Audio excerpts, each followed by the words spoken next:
Welcome to the Work Hard, Play Hard podcast. My name is Rob Murgatroyd, and I'm a former doctor turned lifestyle entrepreneur. Each week, I interview some of the best minds on the planet on the science of achievement and the art of fulfillment. Come take this journey with me. Excuses are over. It's time to live. I'm all about hey, live your truth and make sure you're walking your talk. And the people who have misinterpretations, misconceptions, that's on them, that's not on you. I want to live by the virtues and the principles of every great messenger and prophet that walked on this earth. And I want to be a walking, living, and breathing example of someone who lives by those principles and virtues and not trying to act like, hey, this is the right thing, so let me preach about it. When you're exposed to an environment where you have complete safety and permission to be you 100% unapologetically without pretending to be someone that you're not, it allows you to really discover your unique voice and what your truth is. What's up, everybody? This is Rob Murgatroyd, and welcome to another episode of the Work Hard, Play Hard show. This episode features Yahya Bakkar. I love saying his name, Yahya Bakkar. You can find him on Instagram and elsewhere at Yahya Bakkar. There, I said it again. I wanted to have Yahya on the show because he's the best person I know of to help you refine your story and get it out to the world in a compelling way.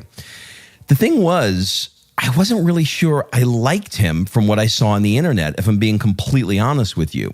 He's super over the top, but people kept telling me, man, you got to meet him. He's your people. You will love him. He's got a message that is so helpful for people that are trying to get their story out to the world that you really need to connect with him. So I reached out for the interview, and I was blown away by his story and how he got to where he is now in his life. Speaking of getting from where you are to where you want to be, the fastest way that I know to do that is a mastermind. And I have completely reimagined the traditional mastermind, and I made it a hell of a lot more interesting. So check this out. Imagine joining my high-level tribe of entrepreneurs truffle hunting in Italy, or being part of White Nights in St. Petersburg, Russia, or going to Harvard for a lecture. That's the kind of things that I'm going to be doing with my mastermind this year, beginning in March. So, look, I spent the last 10 years of my life making money, but I wasn't fulfilled.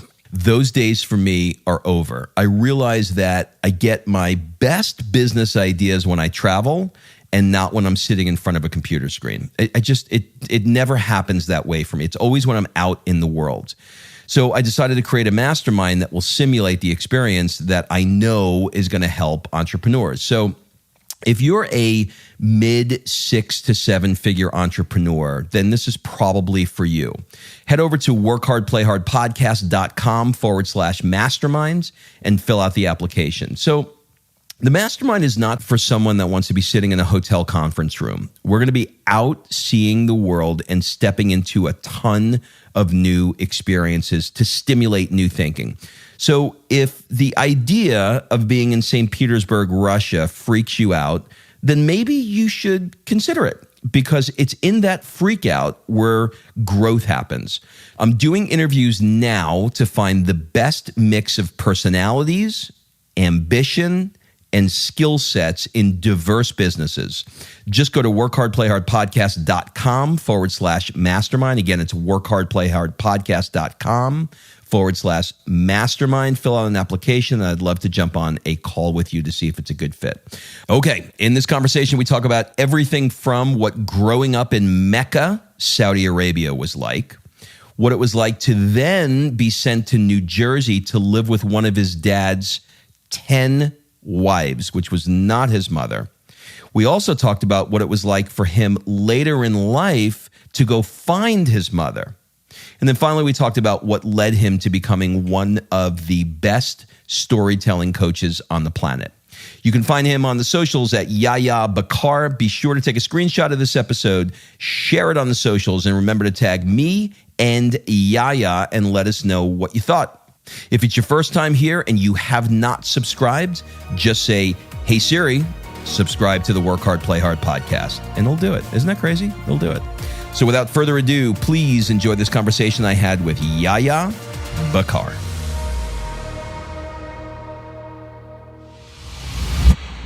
Yahya, welcome to the show. Woo!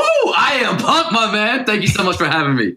You know, we were just speaking offline here, and I said I never, ever have to worry about this man being pumped because, I actually didn't take coffee today because I knew I was doing this with you. That's great. I love it. You got the Yahya juices in your system.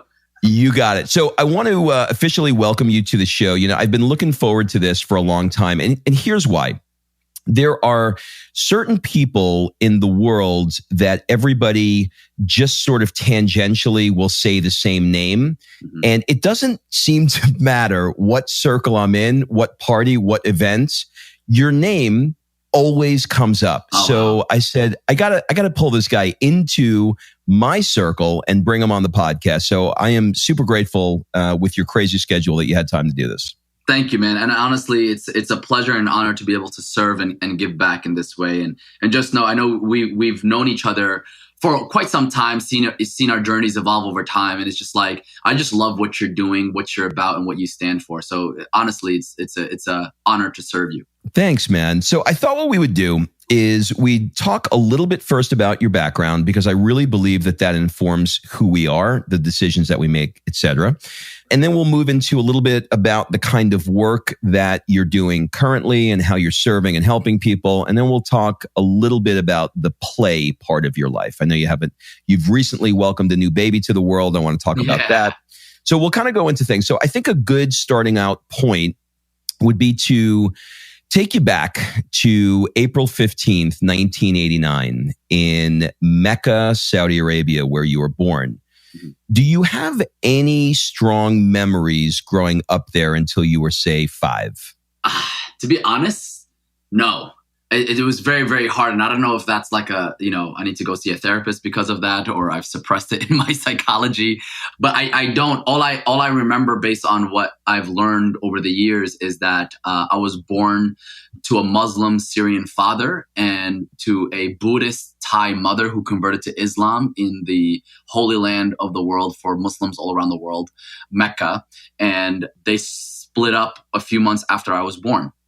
All right, so we're gonna get into all of that. I want to drill down a little bit. You know, I don't remember which country I was in, but I think I was in Morocco. Seemingly every television station, it must have been during Ramadan, they were walking around that big box in Mecca. The black box, the Kaaba. Okay, forgive the ignorance, but I'm just a white guy from Queens. You know what I mean? Like I don't know much about it, but I felt so uninformed because I literally didn't even know there was a place called Mecca. I didn't know that there was a pilgrimage to Mecca, and I didn't know that they walked around the box. Yep. Was that part of your life and lifestyle as a youth? Yeah, bro. So some context, I was born about a block away from that box, right? No so I was kidding. The hospital. That's where Mecca is. That's where I was, like, literally right there. And my dad, he has a pilgrimage. He has a travel agency where he helps Muslims get through that once in a lifetime pilgrimage, whether it's Hajj, they call it Hajj, or it's Umrah. Like, for every Muslim, it's considered an honor and obligation, like a duty for them to at least pilgrimage down there, like do that as once in their lives.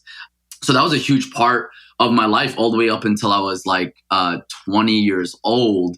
You know, I went through like a religious crisis where I was trying to find what my version of my truth was outside of what my dad wanted me to believe and what I was brought up in.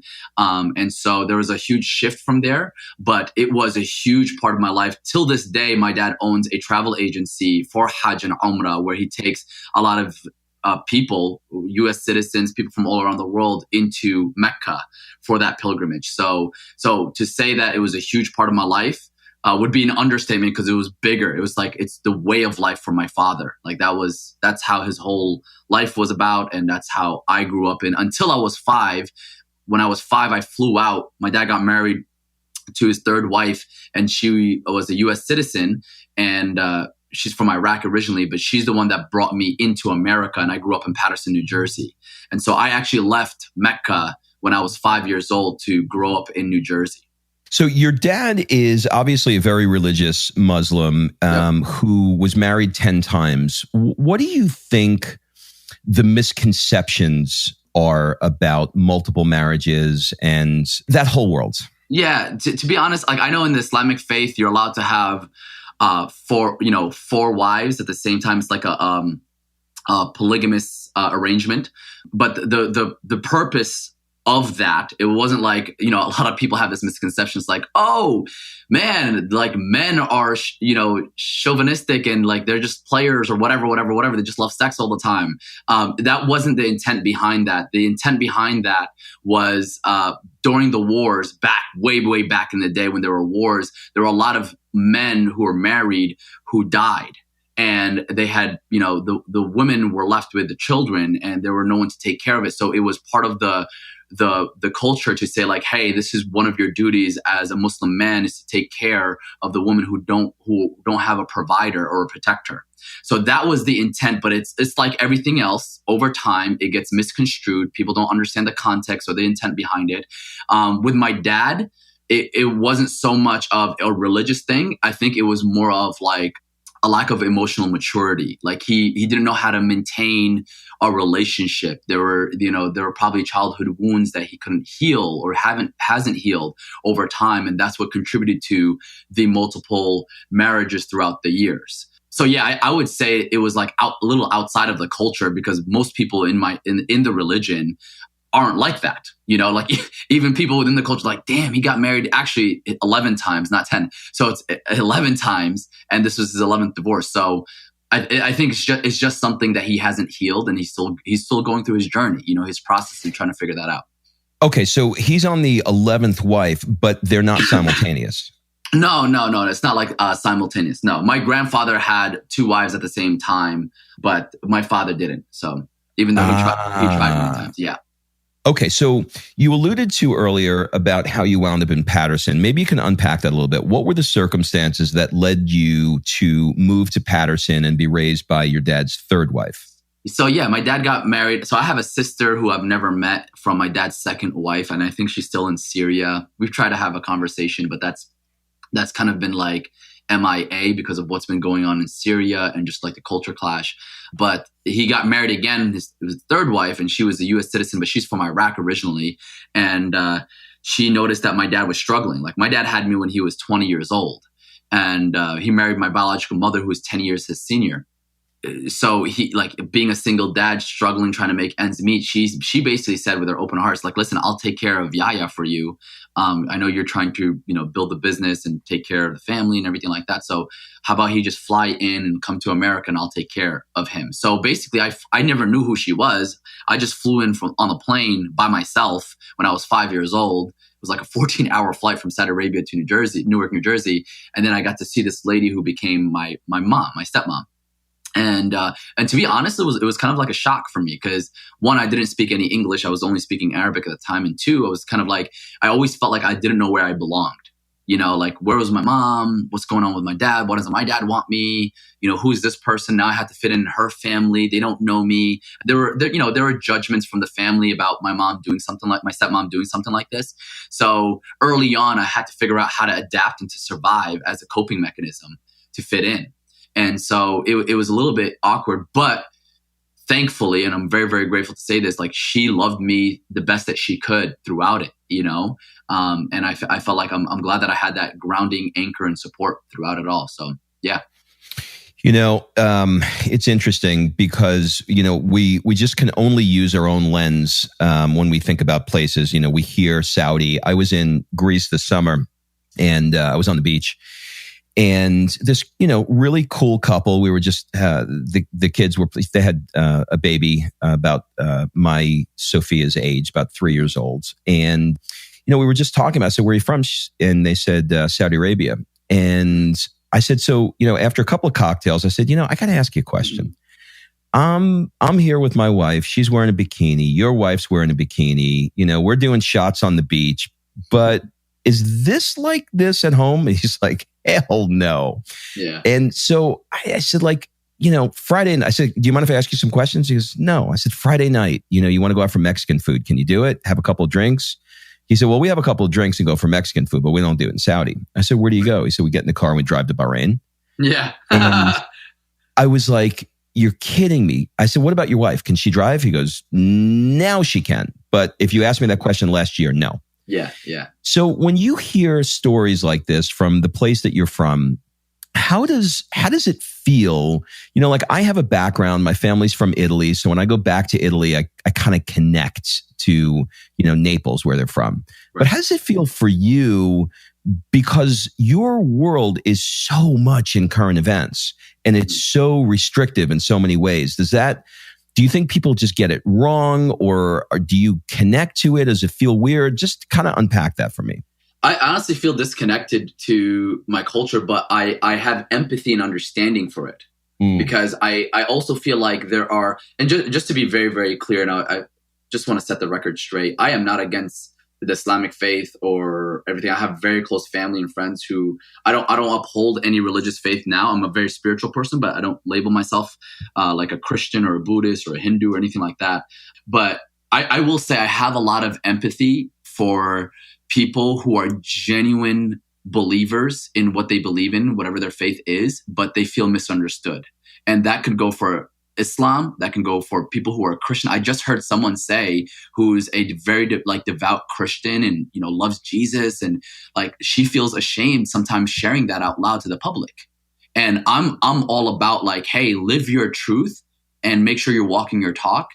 And the people who have misinterpretations, misconceptions, that's on them. That's not on you. And I do feel like, unfortunately, there is a lot of misperception, assumptions about especially Islam. Maybe people think like, hey, these are just a bunch of terrorists and all that kind of stuff. And I had to see my younger brothers. I'm the oldest of 7 brothers and sisters. They have to grow up with that, and I have to constantly remind them like, hey, like wear your heart on your sleeve. Sister, if you're wearing a hijab, like wear that proudly, even though I might feel differently about that. So I am a stand for anybody who can honor their faith from a place of integrity because it is their true faith and their belief, and this is what they believe in. But I am against people who accuse, assume, or attack a person's creed, culture, or color, or religion, or just because of misperception or ignorance, if you will. So there is disconnect, meaning like I don't, when somebody brings that up and says, oh, how do you feel about Islam? Like, honestly, me genuinely,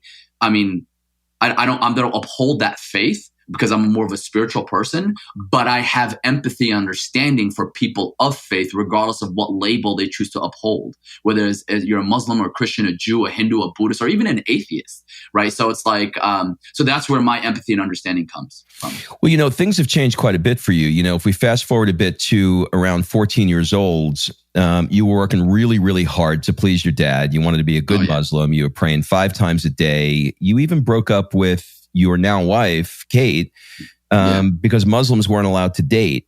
What was that time in your life like for you at 14?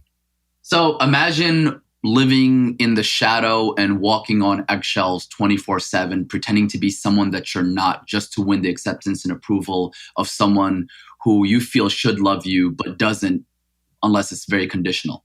Mm-hmm. That's what it felt like in a nutshell. So it was very, very exhausting.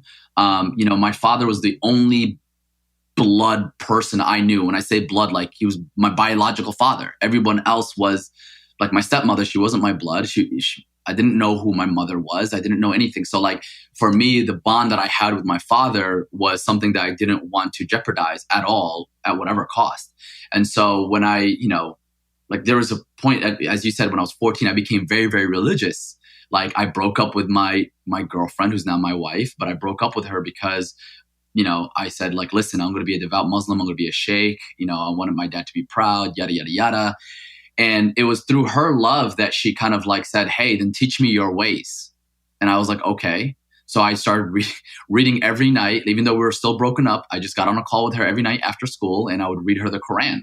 And we would go back and forth about what, she grew up in a Protestant and Catholic upbringing. So she went to Bible school and she would tell me what she learned through Bible school. There's a quote by Rumi, who's a Sufi poet. He says, there's a field beyond wrong and right. I'll meet you there. And I feel like that described our relationship between Kate and I, because initially I was always trying to prove myself right and how she was wrong, right? This is what she was taught to believe. This is what I was taught to believe. And this is why this is the ultimate truth.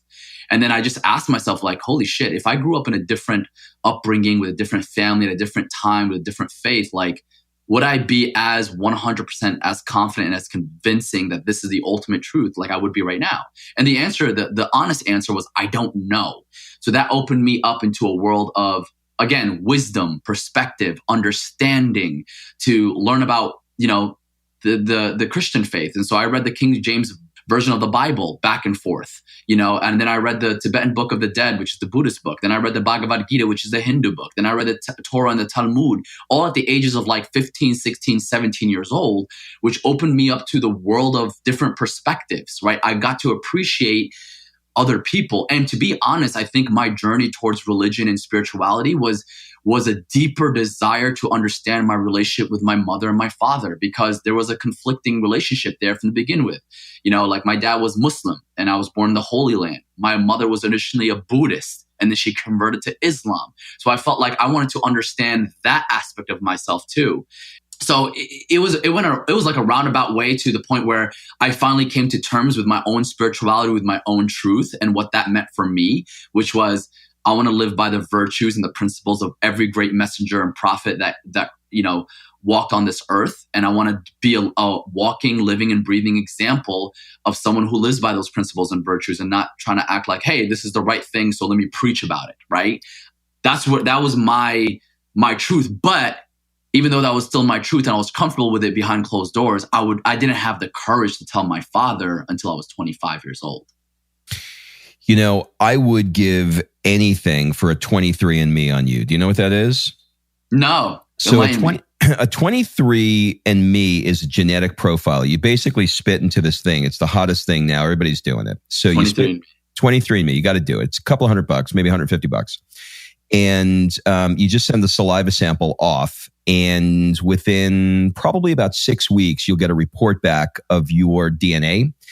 It will be remarkable for you to see the Saudi-Thai connection and where you should do it today. It is, everybody I've done this with has been absolutely blown away, because you have the best of, if I look at you, you are this beautiful mix of Saudi, Thai, and Jersey. I love that. That's so great. I swear to God, you really are. It's kind of freakish. It's That's kind awesome. Of like you really are that. Okay, so you made some academic decisions as you got a little bit older. I'd like to touch on it just a little bit before we talk about the kind of work you do.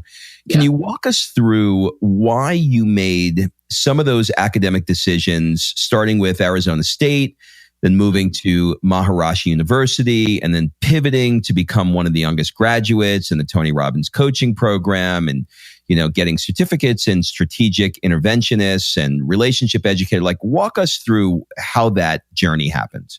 Okay, before we do that, I just got to acknowledge you for a second. I'm blown away by how much you know about me. It's kind of freakish right now. The level of research you've done, bro. I've been on a bunch of interviews. I am blown away by your accuracy here, right? Like kudos to you, man. You're freaking amazing. Thank you. So I just wanted to acknowledge you. So yes, when I graduated high school, mind you, I'm still going through my journey and stuff like that. Kate and I, we were doing Kate and I, who was my girlfriend at the time, is now my wife, we did a long distance relationship. So actually, I left New Jersey when I was 16 to go to Arizona to move with my stepmom. Her whole family moved to stepmom. And so I decided to live with her. And after I graduated high school, I wanted to become a personal trainer. But I told my stepmom and my father that I wanted to become a personal trainer. And because I'm the first person in my family to ever get an education in America, they're like, no, that's not possible. Personal trainers don't make any money. You should become like either a doctor, a lawyer, or an engineer, right? So I was like, okay, I felt the family pressure was strong. I was like, let me just become a doctor. I got a full scholarship to Arizona State University, was in it for a couple of months, was taking my prerequisites. I wasn't feeling it, to be honest. And when I was back home in my mom's house, my stepmom's house, I was reading a chemistry book to prepare for a test. And I'm on the phone with Kate. Again, we're doing long distance. So she's in Jersey, I'm in Arizona. I'm on the phone. I'm like, yo, babe, like this is so stupid. I don't understand why I'm studying so hard just to get a piece of A on a paper. Like, what does that mean? Like, I'm going to forget half the stuff that I'm studying so hard for. It's a waste of my time. And then she was like, well, what are you passionate about? And I look at my bookshelf. And since I was 14, as you know, I was reading books on religion, spirituality, personal development, health and fitness, anything that can help me become the best version of myself and help me come more alive. So I was like, for kicks and giggles, I went on Google and I typed in personal development and spiritual school. And I found this website that came up called mum.edu, Maharishi University of Management. The headline is what really captured my attention. And it said, self-actualization through consciousness-based education. I didn't know what that meant, but to me, like I interpreted it as become the best version of yourself by discovering who you really are.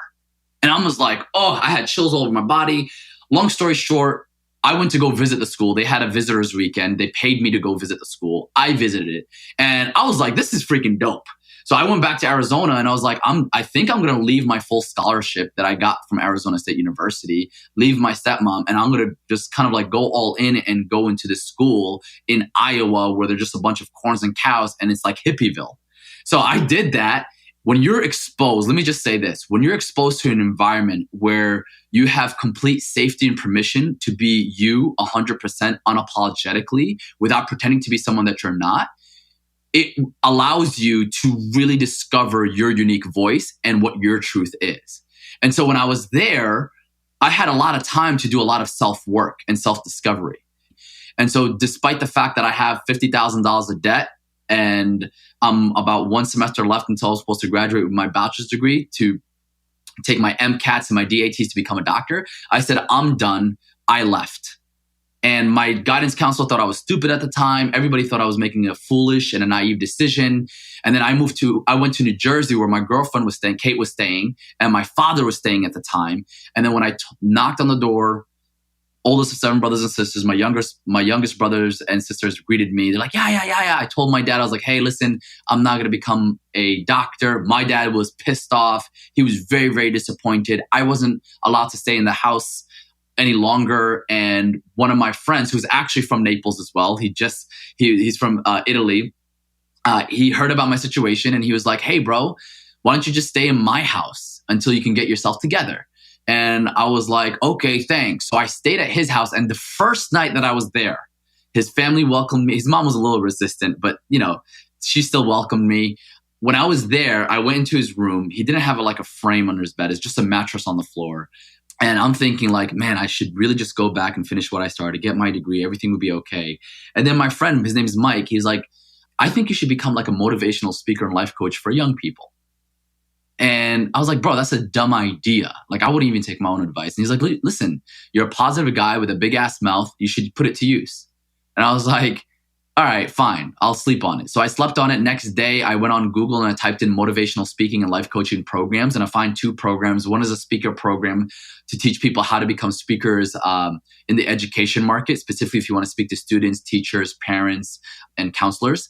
And then the other was a Tony Robbins program called Robbins Madonna's Training.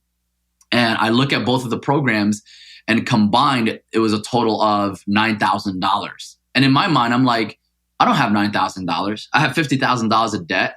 I have no degree, no job. I'm staying in my friend's house and I only have $47 in my checking account. Like, where am I going to get this? And I saw a video by Tony Robbins that day that said, it's not about the resources. It's about the resourcefulness. Burn the boats and take the island. And so I was like, all right, I'm going to go all in and figure out a way to make this happen. Got super resourceful, made a bunch of cold calls. Out of 100 calls, only 2 people believed in me. They gave me about $4,000. I got 2 jobs as a waiter and a chiropractor's assistant. And I used all that money to invest it back into these coaching programs to build my coaching career. And within 1 year, I had a full-time speaking career. I had over 40 speaking engagements, paid speaking engagements. I quit both of my jobs. I was the youngest graduate in Tony Robbins' coaching program. And then in 2012, I became student of the year at this speaking program that I was at. And then I became dean of students for the speaker program, teaching other aspiring speakers how to become successful speakers in that niche.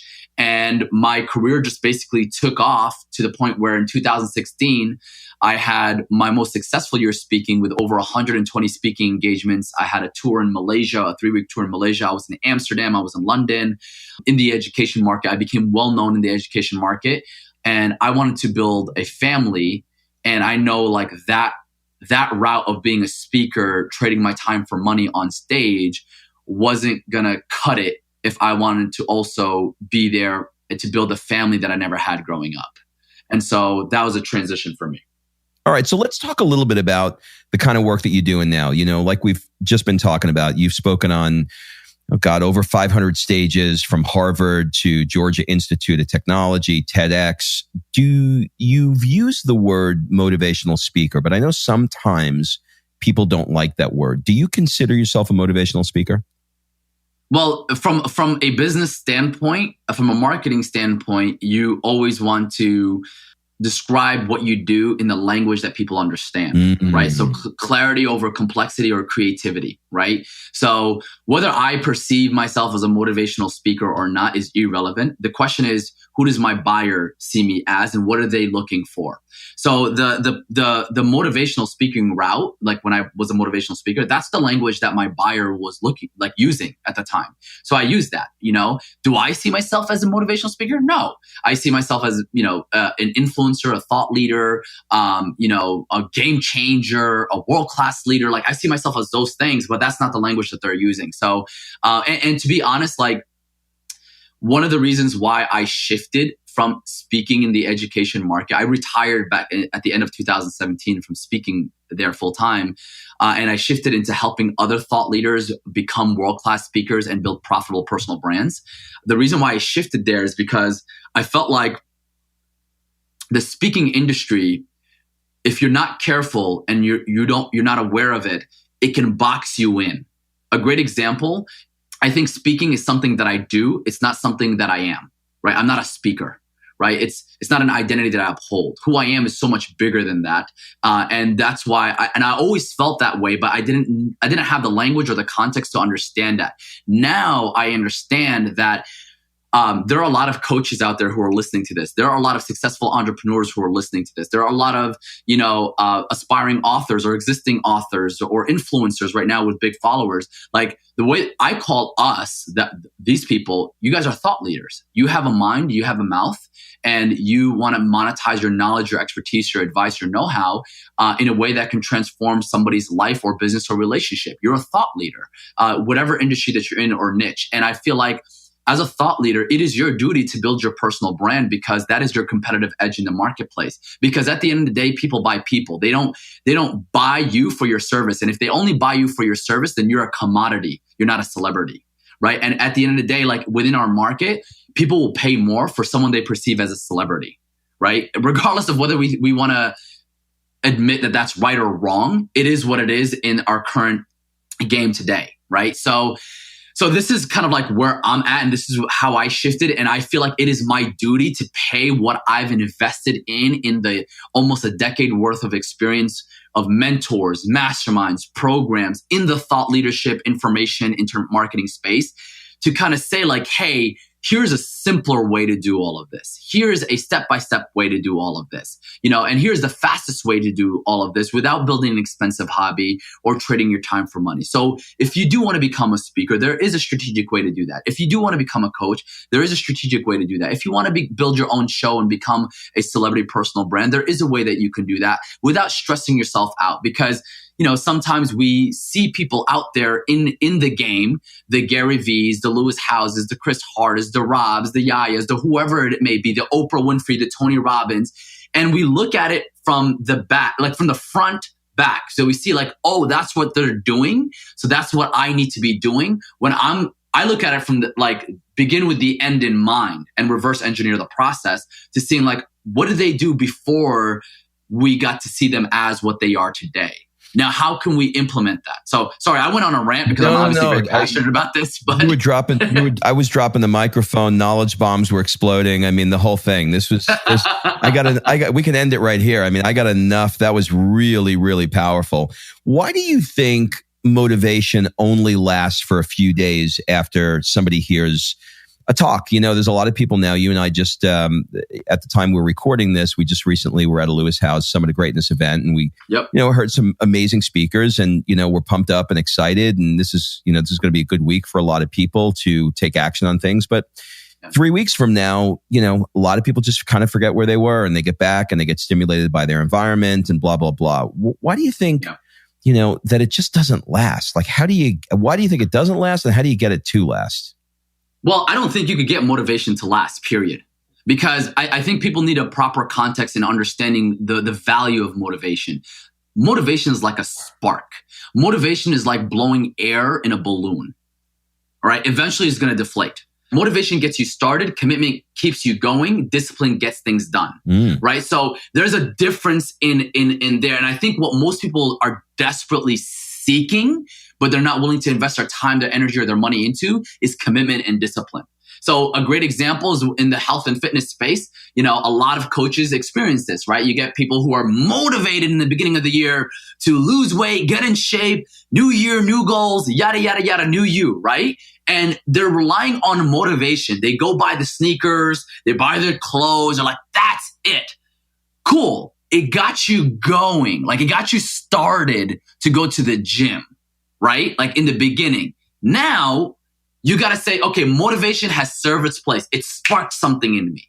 Now, what is the next step? Oh, commitment. Commitment is what keeps you going. And commitment is the unsexy part, right? And I think if motivation makes you feel good, and it's like the stuff that people desire to kind of, it's like caffeine, right? Like, commitment is like, okay, I just got to do the unsexy work. Let me just bite the bullet. This is me showing up behind the scenes and like just staying consistent with the process, right? And then discipline is like, okay, cool. I don't want to do it, but I'm going to get it done, period, regardless of how I feel. So shifting your sense of value from motivation and slowly transitioning into commitment and discipline and honoring that. So for those people who are looking for a motivational speaker, I know they're looking for a temporary fix. For people who are looking for a serious coach and are willing to put their money where their mouth is, I know they're looking for a serious transformation. Got it. And then they can step into the commitment and the discipline that it requires. Yes. Yeah, got it. 100%. All right. So I'd like to touch on a couple of things here. One of the things, and I know that this is probably a giant question, so just hit the low-hanging fruit here. But you also work with people who want to be better speakers. And one of the things that you teach is an acronym called ALIVE: authentic, likable, influential, vulnerable, and empathetic. Can you kind of just hit the highlights there, what that means? Yeah, absolutely. So my name in Arabic actually means alive. So, and I do my best to live up to my name. And what I found was that a lot of the clients that I was working with, they were looking for perfection. And what I've noticed is, from my own experience as a speaker, I'm not the best speaker in the world. Like, I know I could count thousands of speakers who are 10 times better than me. But what I will say is that when I get up on stage, on camera, whatever, I do my best to be as authentic, as transparent, as vulnerable, as empathetic, as influential, or as likable as possible. Being true to who I am, right? So what I think what more people are looking for when you get up on stage, when you're presenting on camera, or you're doing a webinar, whatever it is that you're doing, they're just looking for you to become more alive, right? They're not looking for a performance. They're looking for presence. They're not looking for perfection. They're looking for a conversation. So as you express yourself and you bring the real you to the table, like, it cuts through the fluff. It cuts through that noise in your head, that inner critic that's like, oh, I wonder what these people are going to think of me, all that kind of stuff. And the truth is, if you're not alive, you're not authentic, you're not likable, you're not influential, you're not vulnerable, you're not empathetic, and they can't connect to you, then you're going to come off dead in front of them, which stands for DEAD, disappointing, embarrassing, annoying, and dreadful to watch and listen to. Because they know that when you get up on stage, you're seeking applause and approval and another form of validation.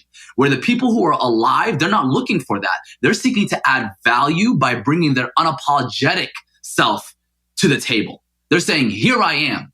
Take me or leave me, but this is the real me. Now you get to love me or hate me. Like, that's it. So, and I think that's very, very attractive. Like, people really are drawn to that, especially this day and age. We want people who are very, very transparent. We want people who are very, very authentic. We want people who are very, very vulnerable so that we can know, like, and trust them more. So we feel like we're not being taken advantage of. That's what we're looking for. So my whole thing for anybody who's listening to this, whether you want to become a speaker, whether you are a leader or an influencer, a CEO, a business owner, whether you have your own show, is give yourself permission to be imperfect in public.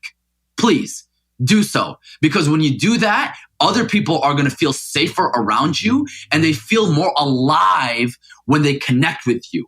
Now there's a connection. Now there's chemistry. Now there's transparency. And that's what's going to move the needle for not just your brand, but your business and your relationships at the end of the day. I love it. You know, you also talk about the perfection trap versus the curse of knowledge. What do you mean there? Bro, I'm going to make this really simple. We live in an age of infobesity.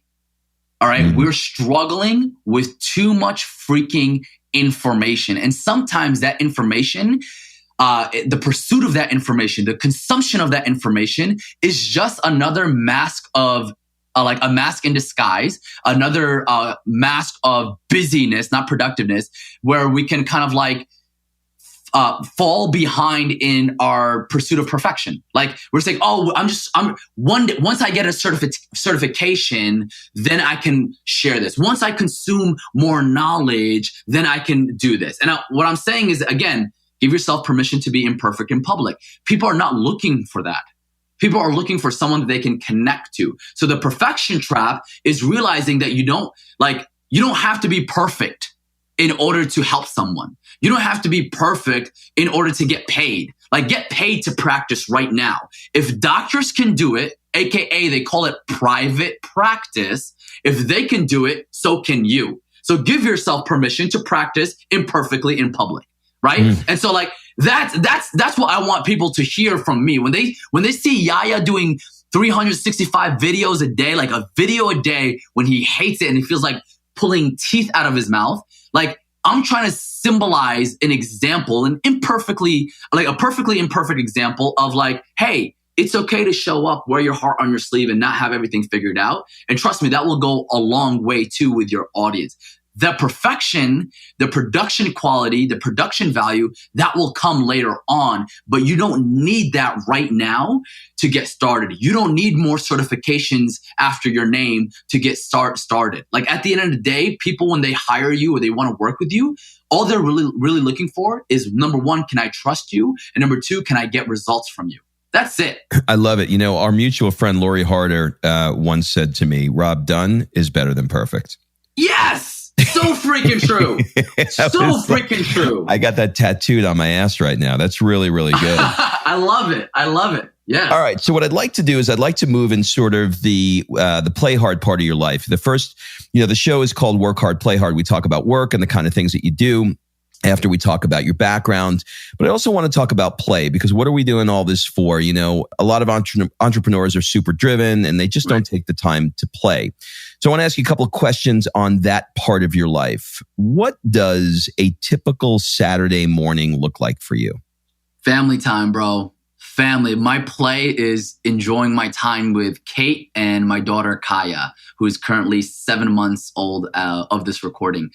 Just like, speaking of play, man, I used to be afraid. My biggest fear was, the reason why I was afraid to become a father was simply because I was afraid of repeating the patterns of dysfunction and immaturity that I learned growing up with my role models, as parents. And so that was a big fear, but I can't tell you how much of having an amazing daughter has unleashed my inner child and unlocked my innocence in being playful, in reminding me of being present, in reminding me of what's important at the end of the day. Like that to me, like I selfishly want to be around my daughter as much as possible because she reminds me to love my inner child. She reminds me to like just be a kid again around her. So like that to me is my typical Saturday, is spending family day with my wife and my daughter. And so, yeah, that's it. I love it. If you could spend 1 month anywhere in the world, where would it be and why? At home with my family, because I want to build the home that I've never had growing up, and I want to build the family that I've always wanted growing up. And so, like honestly, like my big vision in 3 to 5 years from now is to live in a Mediterranean mansion by the beach with my family. And I want my home that feels like a home for not just my family, but my clients, my friends, my colleagues, the celebrities that I plan on working with, and the influencers. Like, I want to create a safe space where they can feel seen and heard. And like, that is the underlying mission behind everything that I do. That is what wakes me up. That is what fires me up. Like, I like, when I say feel seen and heard, when I say show up and be seen, that's not just like from a professional level, that's on a personal level, on how we show up in our intimate lives, in our relationships with our partners and our family and friends. So like, that's what I would do. I would spend that month being exactly where I'm at and not change it for anything. Maybe have like a nice Tesla or nice cars and like a nice beach in front of me, but that's about it. The Mediterranean style home, is that a home in the Mediterranean or a home where you live now that is a Mediterranean style? That a home where I would live now, where that it's a Mediterranean style. It's like, I like the beach lifestyle. Like, I noticed, like, I currently live in Jersey, and my wife and I have been going back and forth and moving into a tropical location very, very soon. So like, that's part of my vision, you know. Where would you move to? Either they're like Fort Lauderdale, Florida, or just somewhere tropical. Right, we've been setting our eyes in Fort Lauderdale, Florida. Not necessarily Miami because it's too lively for us, and we want to like. It's not necessarily like a family scene for us. But Fort Lauderdale is like the best of East Coast flair, like East Coast swag, like the speed of East Coast, but the lifestyle of the West Coast. Well, when you show up there, it's going to increase the hurricane level, so we better be careful. I'll try to ground it with my energy. I know, right? If you could only go to one restaurant before you die, where would it be? Where would your last meal be? Dude, that's a great question. I don't know if I could. There's a restaurant right down the street from where I live right now. It's called Frank's. And it's like an Italian family home, but they have this grilled chicken arugula salad and this Atlantic black salmon that is to die for. And they have this chicken noodle soup that feels like home every time you drink it. And so like, I like, that would be the place that I would consistently go to. You know what I'm saying? I just love it because that's my go-to. How much time are you taking off now to recharge and refocus, either per week, per year, per day? How do you do that?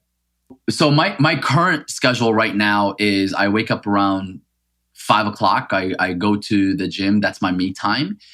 Come back home around 7, 8 o'clock. And then I take care of my daughter. So we have daughter daddy time. And that's between like 8 to 10 o'clock. And then from 11 to 12, I am kind of like grounding myself. I'm meditating, recharging. That's like my own time. And then around 12 o'clock, I start doing anything that's work related from 12 to 6 o'clock currently. That might change as different variables are added into my life and different things change. But from 12 to 6, that's like work time for me. Whether I'm doing team meetings, I'm supporting clients through our calls, and I have VIP days where clients fly out to come visit me. That's usually the slot. And then from 6 till 9, so from 6 to 8, that's family time. Then from 8 to like 9:30, that's Kate and Yahya time. So my wife and I time. So that's how the structure that I have. And I usually do my best, not perfect, but I have a strong cutoff time at 6 o'clock when it comes to work. So, and sometimes I give my wife my laptop to say, or my phone to be like, hey, here, take it. I don't want to be distracted. Let's connect together. Or she's going to throw it out the window. Yeah, I get it. Exactly. What's the one thing that you've always wanted to learn, but you just haven't gotten around to it yet? It's been a work in progress for me, but like, it's like mobility work and doing some deep not psychotherapeutic, but like mobility and body work. Like, I feel like a lot of the coaching that I do, like, because of the trauma that I've went through like a whole world of like therapy, emotional healing work. And I really believe, as one of my good friends, Elliot Hull, says, the body is the mind. And so I want to master the world of the body. And not just from a physical, like, oh, I can do a handstand, or I can do a muscle up, or I can do like things like that when it comes to the body, but also from a deeper subconscious or unconscious level of doing some very, very deep transformative work. We're healing the trauma within the body that people unconsciously contain without realizing it. And so like, that's something that I'm deeply passionate about, that I've been doing behind the scenes. And I think that's what gives me a very unique perspective and edge when it comes to coaching some of my clients, because you'd be surprised if somebody has a big challenge expressing themselves or getting their point across. I can usually trace it back or track that energy blockage back to an emotional trauma that they haven't healed completely. And then all of a sudden, boom, once you deal with that, it's like you open up the floodgates on their emotional expressiveness. Yeah, it's kind of like the documentary we screened together with Lewis Howes. Yes. And I won't give away the punchline, but what he's describing is hopefully going to show up on Netflix. I don't know what it's called, but you'll see it, and I think it's going to be incredible. What's something that has worked really well for you in your relationship with your wife to make the relationship better? It could be, something small, just maybe one thing. It could be, the date night. It could be a couples retreat. It could be a vacation. Like what if you had to 80-20 it or 90-10 it, what's the thing? Like when I do this thing, like our relationship just is better. And when I don't, it gets worse.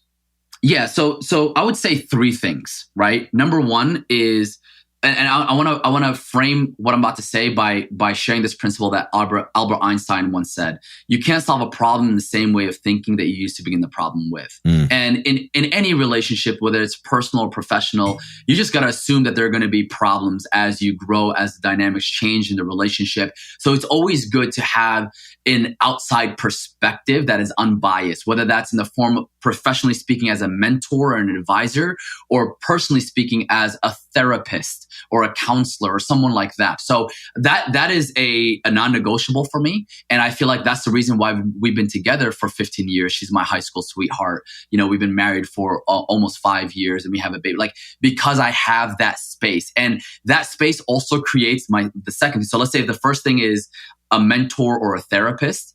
The second thing is boundaries.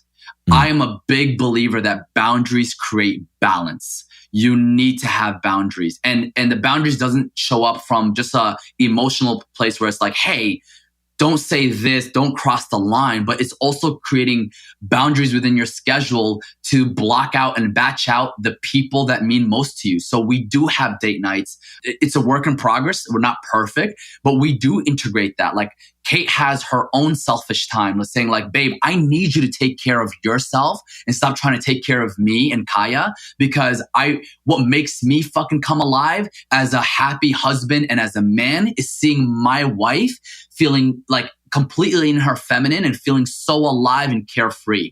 And I need you to take care of yourself for our healthy dynamic. So that's it. So boundaries. And I would say the third thing would be we do this thing called oil checks every quarter in our relationship. We've done this for the last 15 years. We have a safe space where it's like, okay, time for us to check up. Full safe container. You can say whatever it is, the things that you're afraid to say because I might have been easily triggered and vice versa. We just can receive it without taking anything personally. And we do that. And I can't tell you how many times I thought that I couldn't love my wife any more or any deeper. And I was proven wrong time and time again because of the oil checks in our relationship. And I feel like having the outside perspective in the form of an advisor, a mentor, or a therapist, or just someone that we trust, right? Having the boundaries in place that we can place in our relationship and say, hey, this is date time, or hey, this is you time, hey, this is me time. And then also having the part of us that can do the oil checks and realize that we're not fucking perfect. The only reason why we can maintain and sustain the relationship that we have over the years is because we know that shit changes over time. And we want to have the emotional maturity to have the conversations that need to be had in order to keep the relationship alive and going consistently, And again, I always say this, knowing that we're not perfect and we're a masterpiece that's still a work in progress. Where do the oil checks happen? In the therapist's office or just at home or at a dinner or? Both. A therapist is kind of consistent. So it could be twice a month thing, depending on what the new challenges are. So maybe if sometimes I get too busy with my schedule and that's affecting our relationship, we might increase our, the amount of time that we would see a therapist, right? Sometimes we kind of like revisit, kind of like, you know how like you might have quarterly meetings where within a business, it's the same exact thing. We kind of like revisit our relationship and saying like, okay, cool. Like, what is it that we can do to improve? And sometimes it's just between her and I initially, and then we make a conscious decision together to be like, okay, here's a solution. Let's go see someone else. You know, absolutely love it. Yeah. Absolutely love it. All right. So we're going to hit the rapid fire round and then we're going to wrap up. These are kind of like a first thing that comes to mind round. What would your friends say is one of your superpowers? Authenticity. What's one of the things you're afraid of right now? Not being true to myself. What keeps you up at night? The new challenges that I'm having with navigating partnership and scaling a team. What do people never ask you, but you wish they did? How are you feeling? What's the one thing that you want to get better at? Showing up and leading powerfully, both personally and professionally. What book have you reread the most? The Wisdom of the Enneagram. What's the one thing that you probably should throw out, but you never will? My ego. Wow. Really, really good. If you had to give a TED Talk on nothing that you're known for or nothing that you speak about, and it could be on anything that you like to do or have a passion for or anything else at all, what would it be? Oh, I don't know. That's tough. But it would be something along the lines of like family. Like I'm not known for speaking about family or like as a topic for my expertise, but like I would want to share from a place of experience to help people break the cycle of dysfunction. So if they grew up in a very toxic, manipulative, unsupportive relationship or upbringing, I want to share my story in a way to give other people permission to say like, oh, the buck stops with me, and I can redefine it. Beautiful. Last question. What one question do you want to ask me? That's a great question. How can I best support you? Thank you for that. It's such a beautiful question. The best way you can support me would be by sharing anybody that you think is imbalanced in their life with work versus play. I spent a big part of my life working. And now at 52 years old, I've realized that, if I live to be the average age, I probably have about 26 summers left. And that God willing, they'll all be good. And you come to a point in your life where you just keep saying, someday I'll do this and someday I'll do that. So if you know somebody that you believe would be good for the Work Hard, Play Hard Mastermind, because we're about to launch it in 2 weeks, I'd love for you to share them because I love you. And I'm sure if you love them, they'll be a good fit. Absolutely, bro. You have my word. I got your back. I cannot thank you enough. Do you have any final words, suggestions, or an ask for the people that are listening? So one, I just want to acknowledge you. I said it in the middle of this interview. You're just a phenomenal host and facilitator. I'm very impressed, and I feel very seen in how you show up as a host and an interviewer. So thank you for doing that. So I just wanted to acknowledge that. Second thing is, I know we've briefly talked about this, but if there's anybody out there who sees themselves as a thought leader, who wants to build a profitable personal brand, whether you're a successful entrepreneur, and you want to create an impact now. Income is not a problem for you, but you want to create an even bigger impact, or whether you want some more help with telling your story in a way that doesn't build an expensive hobby, or you're still trading your time for money, just reach out to me. I'm a very open book. I feel like I want to pay it forward. So the best way that you can reach out to me is if you follow me on Instagram at Yahya Bakkar. That's YAHYA BAKKAR. Or if you want a free resource to help facilitate your ability to become a better thought leader or a speaker, you can go to worldclassleader.com/Y.